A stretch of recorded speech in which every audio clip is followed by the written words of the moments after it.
Hello and welcome back. ഈ spoken English learning വീഡിയോകളിൽ പറയുന്ന ഡെയിലി യൂസ് ഇംഗ്ലീഷ് സെന്റൻസസ് നിങ്ങൾ ഇംഗ്ലീഷ് സ്പീക്കിംഗ് പ്രാക്ടീസ് ആക്കി മാറ്റുകയാണെങ്കിൽ തീർച്ചയായും നിങ്ങളുടെ സ്പോക്കൺ ഇംഗ്ലീഷ് ഇംപ്രൂവ് ചെയ്യാൻ പറ്റും and you will be able to learn English and speak English fluently. Okay, so let's start.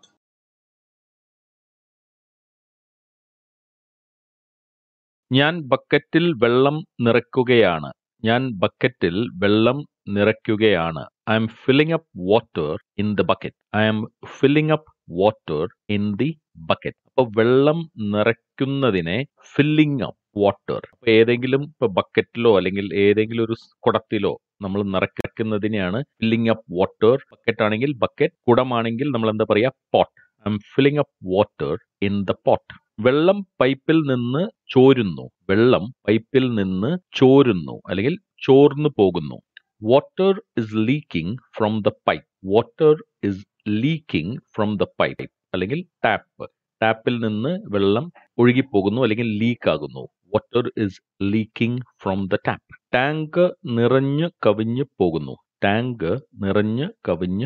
അതായത് നമ്മുടെ വീടുകളിലുള്ള വാട്ടർ ടാങ്കിന്റെ കാര്യമാണ് പറയുന്നത്. The tank is ഓവർഫ്ലോവിംഗ്.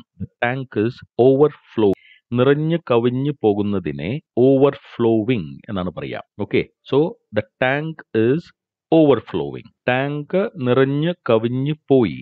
നേരത്തെ പറഞ്ഞത് കവിഞ്ഞു പോകുന്നു, ഇവിടെ നമ്മൾ ടാങ്ക് നിറഞ്ഞു കവിഞ്ഞു പോയി. The tank has overflown. മഴ ഉള്ളപ്പോൾ പുഴ കര കവിഞ്ഞൊഴുകും. During the rains the river overflows it's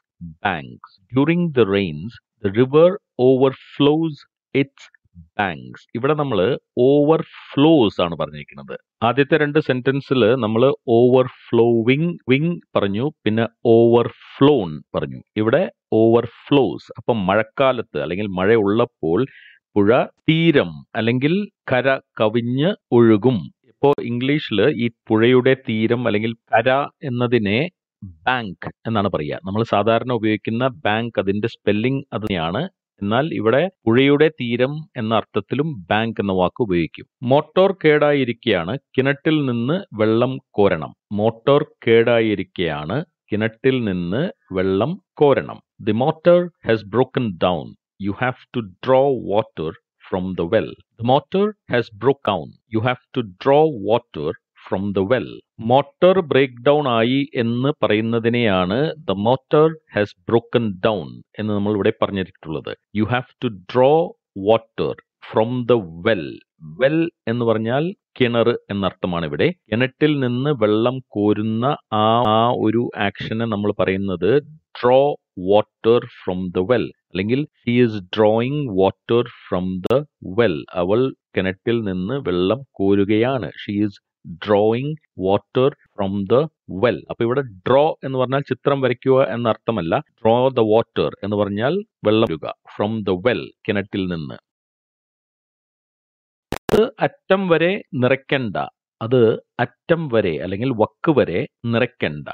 Don't fill it to the brim. Brim എന്ന് പറഞ്ഞാൽ ഒരു കപ്പിന്റെ ബ്രിം അല്ലെങ്കിൽ ഒരു ഗ്ലാസിന്റെ ബ്രിം എന്ന് പറഞ്ഞാൽ അതിന്റെ വക്ക് വരെ, അതിന്റെ അറ്റം വരെ.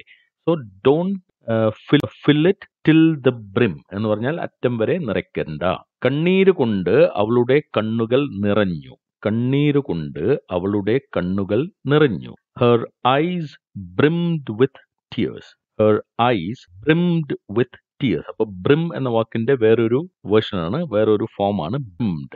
അപ്പോ കണ്ണുകൾ നിറഞ്ഞു എന്നതിനെയാണ് നമ്മളിവിടെ her eyes brimmed with tears എന്ന് പറഞ്ഞത്. ടിയർ എന്ന് പറഞ്ഞാൽ കണ്ണീര്. പൂർണ്ണമായും നിറഞ്ഞു അല്ലെങ്കിൽ ഇനി ഒരു തുള്ളി പോലും നിറയാൻ സ്ഥലമില്ലാത്ത വണ്ണം. അപ്പൊ നമ്മൾ നോർമലായിട്ട് പറയുമ്പോൾ her eyes filled tears അങ്ങനെ പറയാം. അതായത് കണ്ണിൽ കണ്ണീര് വന്നു. പക്ഷെ ഫിൽ എന്ന വാക്കും ബ്രിം എന്ന വാക്കും അതിന്റെ അർത്ഥം വളരെ വ്യത്യാസമുണ്ട്. ബ്രിം എന്ന് പറഞ്ഞാൽ ഇനി ഒട്ടും സ്ഥലമില്ല, ഒരു തുള്ളി ഒഴിച്ചാൽ അത് നിറഞ്ഞു കവിഞ്ഞ് ഒഴുകും. അപ്പൊ അത്രയും ഫില്ലായി കിടക്കുന്നതിനെയാണ് നമ്മൾ ബ്രിം വരയ്ക്കും ഫില്ലായി എന്ന് പറയുന്നത്.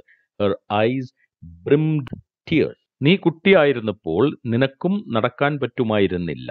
നീ കുട്ടിയായിരുന്നപ്പോൾ നിനക്കും നടക്കാൻ പറ്റുമായിരുന്നില്ല. You too couldn't walk when you were a child.